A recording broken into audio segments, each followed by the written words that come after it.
韩剧《皇后的品格》日前宣布延长4集，如今第一男主角崔振赫却不演了。剧中他潜入皇室展开复仇计划，但还没复仇的他竟宣布戏份已结束，也在 IG 证实下周开始不会出现。男主角破天荒缺席大结局，开始准备月底28日的台湾见面会。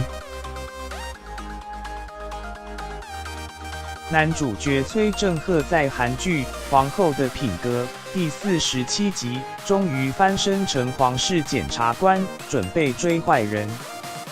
48集中，他在皇帝梦中转身离开，接着却再也没现身过，令不少观众一头雾水。官方也在15日爆出，崔振赫不演结局，尚未复仇戏份就结束，令观众傻眼。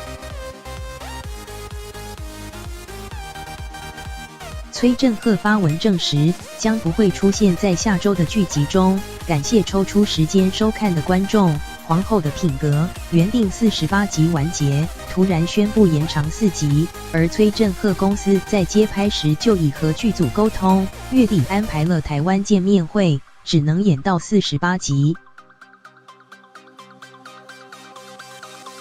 韩星崔振赫在结束《皇后的品格》拍摄后，2月28日我会现身和大家见面，剧组却执意加戏，只能无奈婉拒最后4集的演出。对此，电视台回应，双方为了调整行程都做出了努力，但还是没能成功。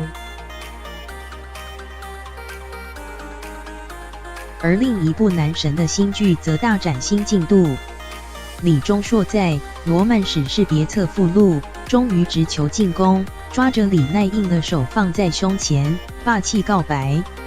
罗曼史是别册附录，打扫阿姨说你有很多女朋友，那个阿姨怪怪的，她好像在这里洗澡，你能找另一个吗？这是李钟硕入伍前最后一部戏剧作品，感情戏突飞猛进，直撩职业妇女的单亲妈妈，令粉丝看得心痒痒。